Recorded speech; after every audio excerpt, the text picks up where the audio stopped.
अतिथि देवो भव। आज हम सबके मध्य में, जैसा आप सब देख रहे हैं कि आजाद सेवा संस्थान से, जैसा कि आप लोगों ने अभी कुछ दिन 2 दिन पहले जो प्रतियोगिता हुई विद्यालय में, उस प्रतियोगिता के आयोजक आज हम सबके मध्य में उपस्थित हैं। और मैं आग्रह करूंगा आयोजक मंडल में से आदरणीय अंकुश जी से कि आप आए और आज के जो अतिथि हैं उनसे हमें परिचय कराने की कृपा करें।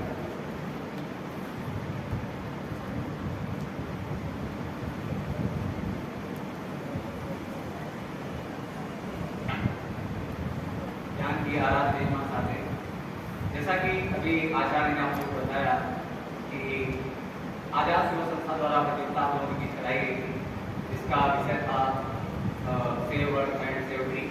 तो आज उसी का परिणाम आपको मिलना है, अपने भैयाओं को प्रस्तुति मिला है।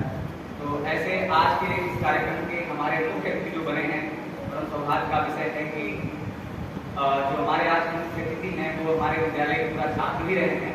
ऐसे हमारे डॉक्टर श्वेताभ श्रीवास्तव सर, जो कि इस समय असिस्टेंट प्रोफेसर हैं CMP degree college university of Allahabad में, और हमारे संस्था के जो संस्थापक हैं आदित्य जी, वो भी हमारे बीच उपस्थित हैं।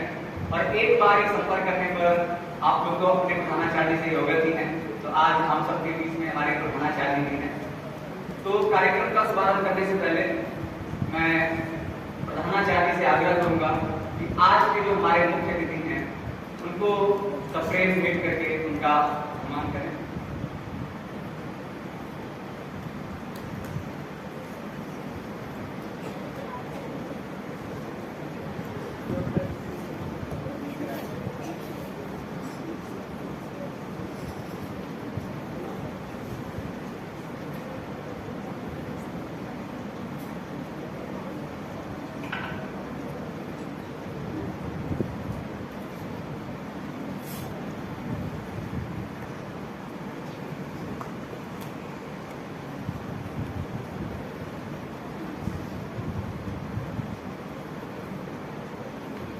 संस्था के संस्थापक जी से आग्रह है कि माननीय प्रधानाचार्य को भी सप्रेम भेंट कर उनका सम्मान करें।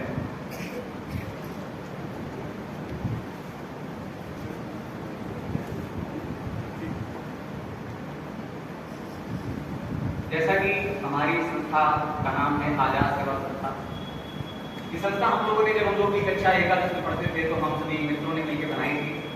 और जैसा कि आप लोग प्रतिदिन अपना लक्ष्य पढ़ते होंगे कि हमें ऐसी युवा पीढ़ी का निर्माण करना है जो कि ग्रामों, वनों, गिरी कंदराओं में, झुग्गी झोपड़ियों में निवास करने वाले अपने दीन दुखी अभावग्रस्त बांधवों को सामाजिक कुरीतियों, शोषण एवं अन्याय से मुक्त कराकर राष्ट्र जीवन के लिए समर्पित हो।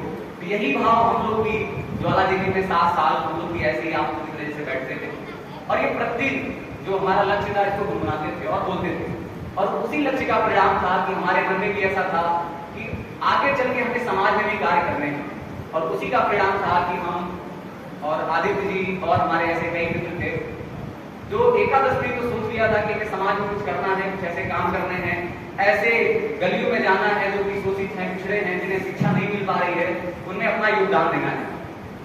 लेकिन 2021 में हमने अपने संस्था का रजिस्ट्रेशन करवाया, और उसके बाद हमारी संस्था द्वारा हर जगह शिक्षा के क्षेत्र में, पर्यावरण के क्षेत्र में, और ऐसे जो दीन दुखी अभावग्रस्त हैं उनके बीच समय समय पर आना जाना होता है। जैसा कि त्योहार हम लोगों के बीच पड़ते हैं, तो कई घर ऐसे भी होते हैं जिनके त्योहारों के बीच चूल्हे नहीं जलते।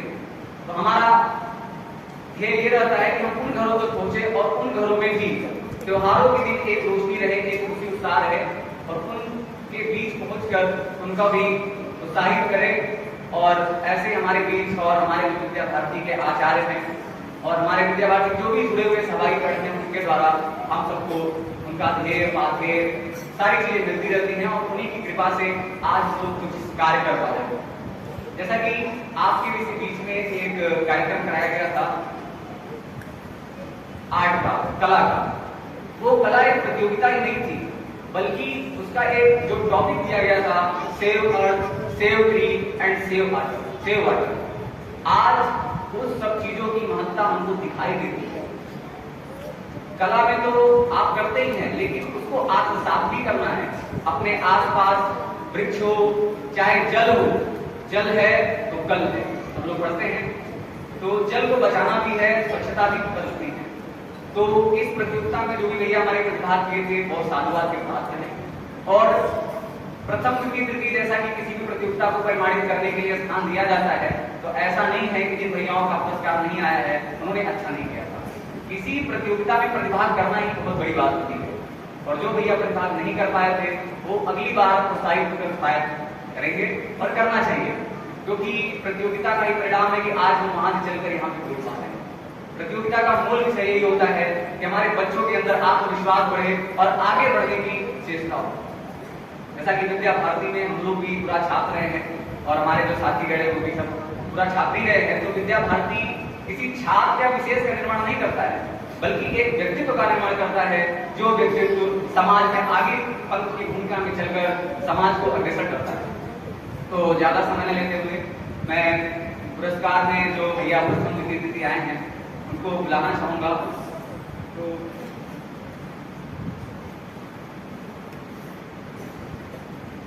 जैसा कि प्रतियोगिता हमारी 2 वर्गों में कराई गई थी, बाल वर्ग और किशोर वर्ग में, तो ऐसे बाल वर्ग में प्रथम स्थान पे हैं भैया यशस्वी त्रिपाठी, क्लास 5। भैया यशस्वी आग्रह है कि हमारे जो बाल वर्ग में प्रथम भैया स्थान पे आए हैं, दीदी जी हमारी प्रथम स्थान पे आई है, उनको मेडल पहनाकर उनका जो है उत्साहवर्धन करने की कृपा करें।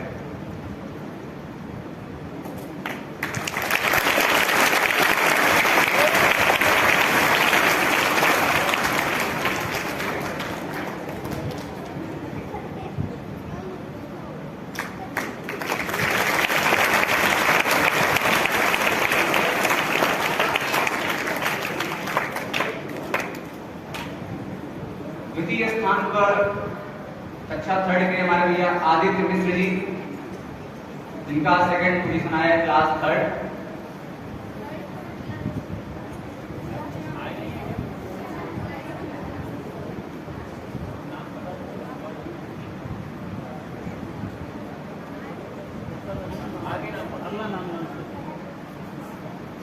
दीदी सानवी रस्तोगी, कक्षा प्रथम, इनका 3य स्थान आया है।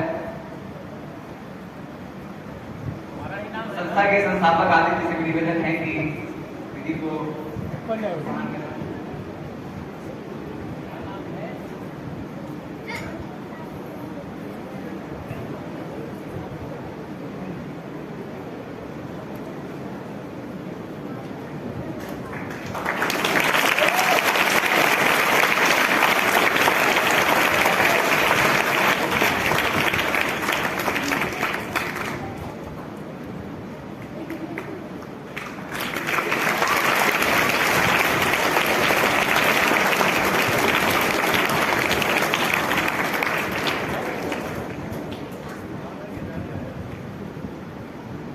किशोर वर्ग में जो भी हमारे द्वितीय स्थान पे आए हैं, अक्षित कुशवाहा, कक्षा 9।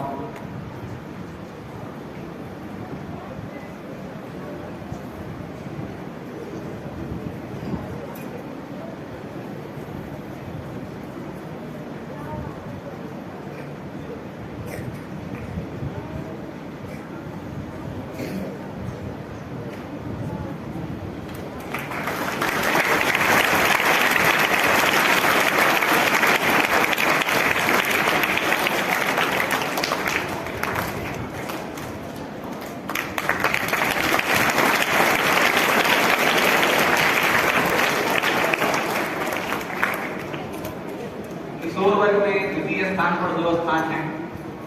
इसमें पहली हमारी दीदी आस्था तिवारी, कक्षा 8, इनका द्वितीय स्थान आया है किशोर वर्ग में।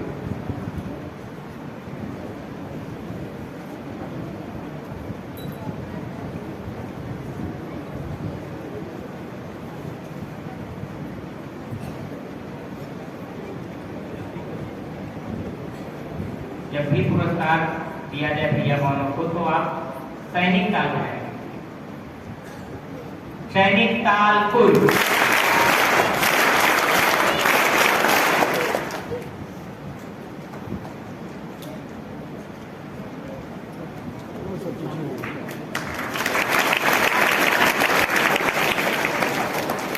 विद्या भारती की परंपरा को बनाए रखना ही है, तो सैनिक ताल ही जब यहाँ से आदेश दिया जाए तभी आप सैनिक ताल बनाएंगे।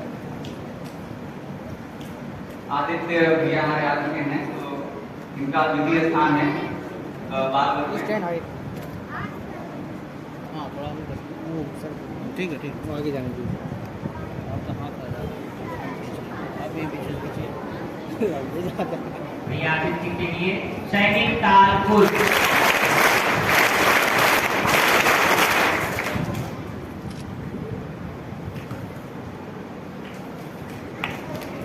आप सभी को पुरस्कृत कर सकूं। जब इन्होंने पहली बार मुझे बोला कि माधुर्य केंद्र में मैं ये आयोजन किया हूँ, यहाँ पे बच्चों को पुरस्कृत करना है, तो इमीडिएटली मैंने हाँ कह दिया, क्योंकि मैं यहाँ पे मुख्य अतिथि की तरफ से, आप मुझे न समझें, मैं यहाँ पे आप ही लोग की तरफ, पहले मैं वहाँ बैठता था, मैं वहाँ का विद्यार्थी था, तो मैं यहाँ पे अपने आप को मुख्य अतिथि एकदम नहीं मानता हूँ। आप ही लोग की तरह से मैं मानता हूँ, मैं भी स्टूडेंट हूँ जो कभी इसी तरीके से प्रेयर करते थे, इस तरीके से ध्यान करते थे और इसी तरीके से मेहनत करते थे, और आज मैं यहाँ पे हूँ। तो मैं मुख्य अतिथि नहीं हूँ, आप ही लोग की तरह स्टूडेंट हूँ। हो सकता है कल को आप ही में से कोई निकल के यहाँ पे आए, जैसे मैं खड़ा बोल रहा हूँ वो बोले आपकी तरफ से। तो सबसे पहले धन्यवाद अंकुश कि ये अवसर दिया मुझे वापस से इसी विद्यालय में आने को, जहाँ पे मैं 1998 तक मैं यहाँ पे पढ़ा था। 1998 आप समझ रहे होंगे, आज से करीब 26 साल पहले मैं इस विद्यालय में पढ़ के गया हूँ। सबसे पहले मैं उस टाइम की कुछ यादें आप लोग से शेयर करना चाहूंगा कि कैसा माहौल था वहाँ पे। ये जो विद्यालय आज दिख रहा है, इतना खूबसूरत दिख रहा है, इस तरीके का वहाँ पे मैप था कि भविष्य में ये विद्यालय जो है इस तरीके से बनेगा। और हम लोग कह सकते हैं शुरुआती के स्टूडेंट थे, शुरुआत में मैंने किया था। उस समय जहाँ तक मुझे याद है 9th तक क्लासेस जो है शुरू थी, हाई स्कूल जो है वो शुरू होने वाला था। तो 6th में मैंने सबसे पहले यहाँ पे एडमिशन लिया था। उस समय जो हमें कुछ शिक्षक जो हमें पढ़ाए थे वो आज भी है। ये देखकर तो मुझे मतलब जो पुरानी यादें होती है वो पूरी तरीके से ताजा हो गई।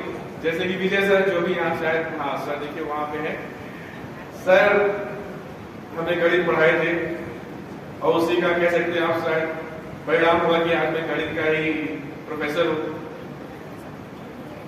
अजय सर देखिए सर ये हमें पढ़ाए। पद्मा मैम वो शायद नहीं है अभी यहाँ पर, है यस। तो हाँ प्रणाम मैम, प्रणाम सभी आप सभी लोग को। तो उस समय भी ये लोग थे, आज भी हैं। ये देखकर मुझे इतना मतलब जो खुशी हो रही है, मतलब सब व्यक्त नहीं कर पा रहा हूँ। मुझे ऐसा लग रहा है कि मतलब जैसे पूरी जो मेमोरीज होती है, अनगिनत यादें होती है, वो ताजा हो गई। इस विद्यालय में जो पढ़ने का जो क्या मुझे इंस्पिरेशन मिला, मैं आपसे वो शेयर करना चाहता हूँ। मैं चाहता हूँ आप भी उसी भावना के साथ आज यहाँ से आगे जाएं। जब क्लास 6 में मैंने यहाँ पे प्रवेश किया था पहली बार, तो विद्यार्थी मुझे लगता है 30-31 स्टूडेंट्स क्लास में रहे होंगे। लेकिन जो कंपटीशन था उस समय, मतलब ये वाली जो भावना थी कि क्लास में मासिक परीक्षा हो रहा है, प्रथम स्थान हमें आना है, द्वितीय स्थान हमें आना है, इस तरीके का जो भाव था वो वहां पे मेरे मन में जनरेट हुआ। मुझे ऐसा लगा कि मैं बाहर से आया हूँ यहाँ पे और कुछ भी करके प्रथम स्थान लाने की कोशिश करूंगा। तो उस टाइम पे जो मेहनत होती थी मेरी ऐसे होती थी कि सुबह 4 बजे मैं उठ जाता था। 4 बजे अभी लगता है कि मैं क्लास 6 में 4 बजे उठता था, मतलब अभी लगता है कि अच्छा होगा कि मैं 4 बजे उठता था उस समय। और जितना भी कुछ पढ़ाया जाता था क्लास में, सब कुछ तैयार कर जितना हो सके उतनी तैयारी करता था। उसके बाद क्या हुआ कि प्रथम मासिक परीक्षा होती थी, यहाँ पे मासिक परीक्षा हुई, उसमें पता चला कि मेरा प्रथम स्थान आ गया। जब प्रथम स्थान आया तो फिर लगा कि मतलब अब प्रथम स्थान आया है तो ये पोजीशन जो है इसे भी मेंटेन रखना है, कि ऐसा ना हो कि अगला एग्जाम हो मेरे नंबर कम आ जाए। फिर मेहनत करना शुरू किया और मेहनत करते हैं। और जो साथ वाले थे वो भी ऐसे नहीं थे, उनका भी सिचुएशन ऐसा था कि 2 नंबर मुझसे कम पाए या 3 नंबर मुझसे कम पाए, मतलब कंपटीशन बहुत हार्ड था। ऐसा लगता था कि ऐसा ना हो कि अगले एग्जाम में ये मुझसे आगे हो जाए। फिर और मेहनत करने लगे और मेहनत करने लगे, पता चला दूसरी मासिक परीक्षा हो गई, उसमें भी प्रथम स्थान आया। फिर जैसे होता है ना प्रेशर बिल्डअप होने लगा, यार मैं प्रथम स्थान लगातार आ रहा हूँ, कहीं ऐसा ना हो जाए कि द्वितीय स्थान आ जाए। समझ रहे हैं आप वो सिचुएशन। फिर मेहनत करने लगी, और जो मासिक परीक्षा होती थी उसमें ऐसा होता था कि आपके जो 7 वाले हैं उससे आप 4 नंबर 5 नंबर से आगे हो, लेकिन जो अर्धवार्षिक परीक्षा होती है वो ज्यादा नंबर की होती है। तो उसमें सिचुएशन ऐसी होती है कि अगर इसमें आगे निकल गए तो जो आपका लास्ट अंतिम एग्जाम होता है, फाइनल एग्जाम होता है, उसमें आप ओवरऑल जो है प्रथम स्थान प्राप्त कर सकते हैं। तो अर्धवार्षिक परीक्षा के लिए और मेहनत किया, तो फिर ऐसा होता था कि जो मुझसे द्वितीय स्थान पे जो है वो मुझसे 40-45 नंबर पीछे हो गया। इस तरीके से क्लास 6 ऐसा गुजरा कि मैं कभी द्वितीय स्थान कभी आया ही नहीं। फिर मेरे घर में भी प्रेशर बिल्डअप हो गया कि श्वेताब जो है वो हमेशा प्रथम स्थान आता है। तो फिर मुझे लगा कि द्वितीय स्थान में नहीं आना है, प्रथम स्थान ही आना है। 7th में आए, जितनी भी परीक्षाएं हुई, जितनी भी मासिक परीक्षा, अर्धमासिक परीक्षा, वार्षिक परीक्षा, प्रथम स्थान है उसमें। फिर कक्षा 8 में आए, उसमें भी कभी ऐसा नहीं हुआ कि द्वितीय स्थान है। सिर्फ यही प्रेशर, ये जो यहाँ से लग रहा था कि करना है कुछ, किसी को अपने से आगे नहीं होने देना है। कक्षा 8 में हुए, उसमें भी प्रथम स्थान है। फिर वहां पे इस तरीके से होता था यहाँ पे कि 6, 7, 8 में तीनों में जिसका सबसे ज्यादा नंबर हो उसे भी एक इनाम मिलता था कि भाई ये जो है 6 में जो फर्स्ट आया हो, 2nd में 7th में जो प्रथम आया हो, 8th में जो प्रथम आया हो, ओवरऑल कौन टॉपर है उसको अलग से इनाम मिलता था। तो उसमें सौभाग्य कहिए, गुरुजनों का आशीर्वाद कहिए, उस समय भी मेरा जो है ओवरऑल टॉपर के रूप में मैं आया। 1998 में प्रथम स्थान मिला मुझे, जिसमें कि मुझे ये किताब जो है मैं इसीलिए आज लेके आया। ये किताब मुझे मिली थी, देखिए इसमें लिखा हुआ है यहाँ पे मानव ज्ञान केंद्र 1998। उस समय मुझे ये किताब इनाम स्वरूप जैसे मिली थी, जैसे मैं आज डिस्ट्रीब्यूट कर रहा हूँ, मुझे भी बुलाया गया नाम लेकर। श्वेताब श्रीवास्तव ओवरऑल टॉपर है, 51 रुपए मिले थे साथ में, और ये किताब मिली थी। उस किताब को 26 साल हो गए, आज तक मैं रखा हूँ, क्योंकि ये मेरे लिए अलग से मोटिवेशन का काम कर रही थी। मुझे ऐसे लगता था कि जिंदगी में ऐसे ही आगे बढ़ना है। तो इस विद्यालय से सबसे पहली चीज जो मैंने सीखी, परिश्रम करना, कठोर परिश्रम करना। क्योंकि अगर आपको जिंदगी में आगे बढ़ना है, कुछ करना है, तो सबसे पहली उसकी जो रिक्वायरमेंट है कि आप भले ही बहुत ज्यादा आप इंटेलिजेंट ना हो, आप एक एवरेज स्टूडेंट हो, लेकिन अगर आप कठिन परिश्रम करते हैं, कठोर परिश्रम करते हैं, तो आप किसी को भी हरा सकते हैं।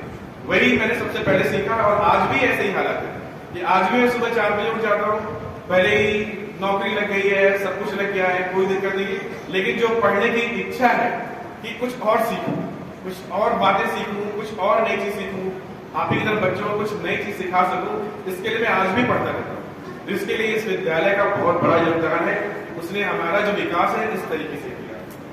दूसरा, इस विद्यालय की सबसे बड़ी देन है, जो कि मुझे लगता है कि जो नॉर्मल इंग्लिश मीडियम, जो अंग्रेजी माध्यम के स्कूल में होते हैं, उसमें वो चीज नहीं मिलती है, वो नैतिक शिक्षा।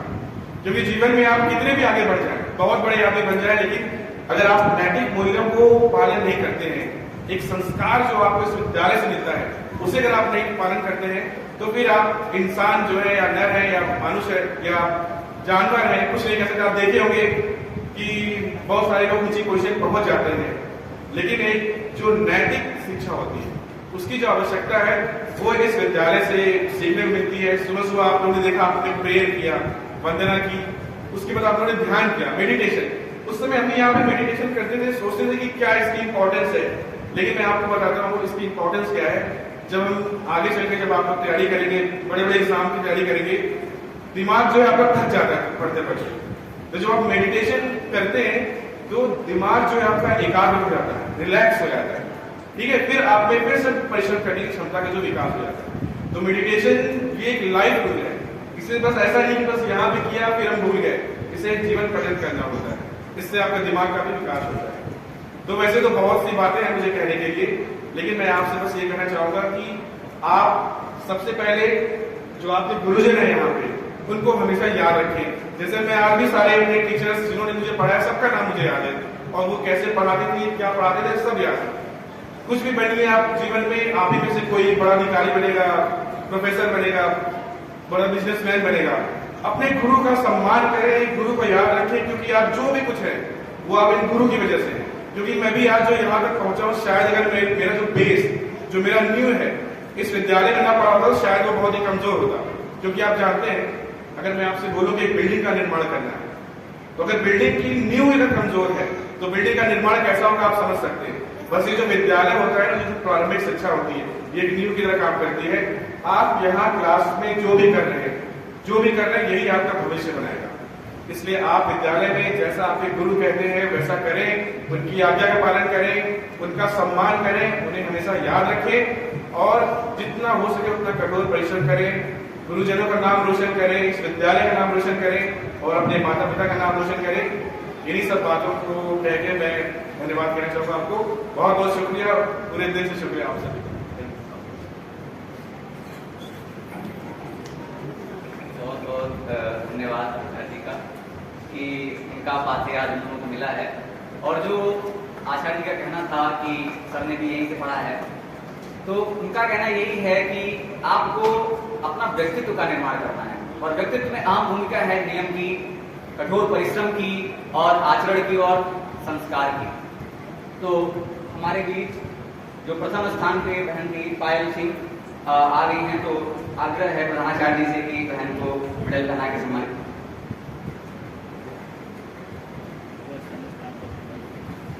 मुख्यमंत्री जी के उद्बोधन के लिए सैनिक तालपुर। किसी व्यक्ति के चित्र को पेंसिल के माध्यम से, कलर के माध्यम से वे उकेर लेती हैं। बहन पायल सिंह के लिए सैनिक तालपुर।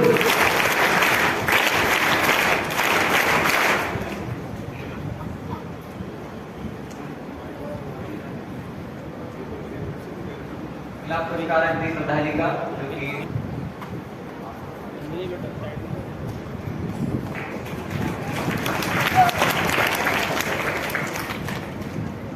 सैनिक तालपुर।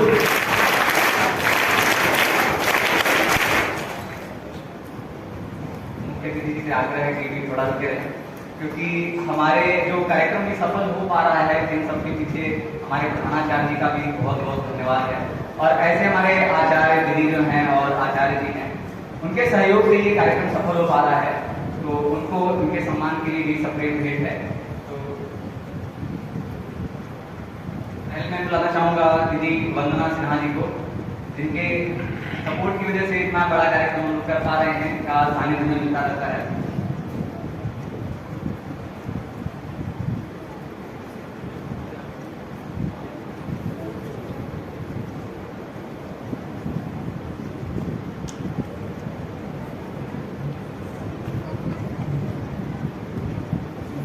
सैनिक तालपुर।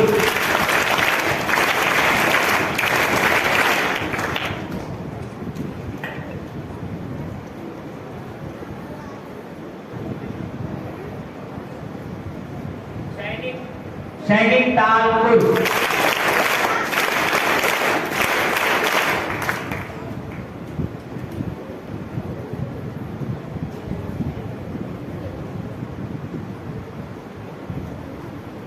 सैनिक तालपुर।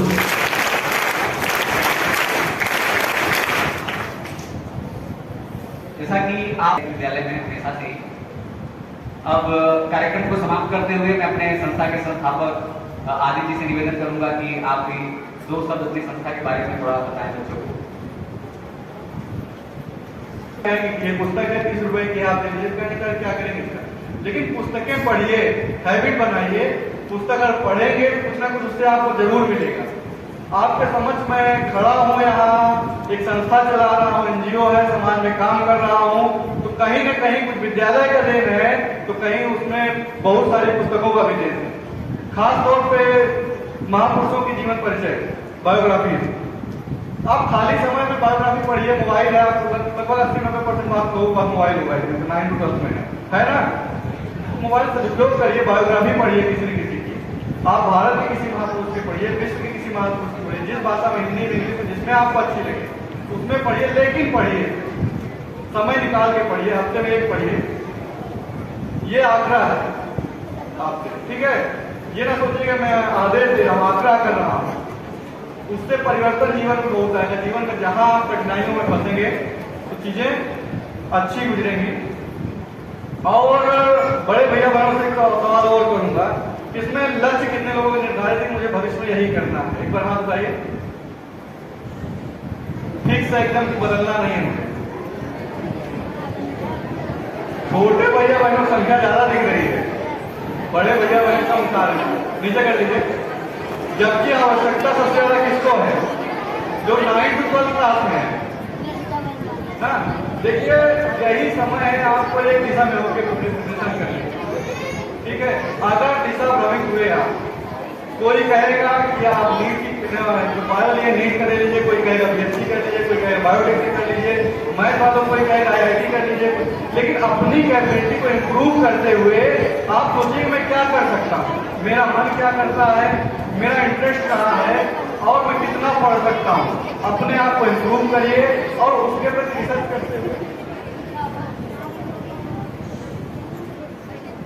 रिसर्च करते हुए उसको आगे बढ़ाइए और लक्ष्य निर्धारित करिए। उसके विषय में प्रधान आचार्य से पूछिए, आचार्य से मुझे आचार्य मेरा ये बनने का मन कर रहा है, मैं क्या करूं, इसमें मैं क्या कर सकता हूं। उसके लिए आप 9 to 12 के भैया वालों से जरूर आग्रह है कि वो अपने लक्ष्य को जल्द से जल्द निर्धारित करें और उसकी प्रति सजगता से तैयारी करें, ठीक है। करेंगे ना सब लोग। तो समय का अभाव है, हिंदी दिवस का भी कार्यक्रम है, इसलिए बहुत सारी बातें नहीं करूंगा। कभी खाली समय में आएंगे तो आप लोगों के साथ बैठा जाएगा। 9 to 12 के भैया बहनों को चाहे छुट्टी के बाद चाहे वंदना के बाद बैठ के कुछ काउंसलिंग की जाए, किसका क्या मन कर रहा है, क्या होता है, कैसे क्या करना है, प्रधान समय लेके आएंगे कभी कभी, ठीक है। आप लोग अच्छे से तैयारी कीजिए, जो भी प्रतियोगिताएं हो प्रतिभाग करिए, ठीक है। और प्रधानाचार्य जी का बहुत बहुत आभार, उन्होंने हमें अवसर दिया यहाँ कार्यक्रम करवाने का। दीदी लोगों का, आचार्य लोगों का धन्यवाद, उन्होंने सहयोग किया, इतने व्यस्तम समय में से हमें समय दिया, कक्षाओं में समय दिया, भैया बहनों का नाम लिखा और समय दिया, हमारी प्रतियोगिता में सहयोग किया। तो सभी का, और भैया हमारे सहयोगी अंकुर जी हैं और मुख्य अतिथि के रूप में सबसे जिन्होंने अपना अमूल्य समय दिया, विश्वविद्यालय में प्रोफेसर होते हुए उनके 1 मिनट की कीमती है, उन्होंने हमें समय दिया, आचार्य जी हैं, उनका भी बहुत बहुत धन्यवाद, ठीक है। जय हिंद, वंदे मातरम।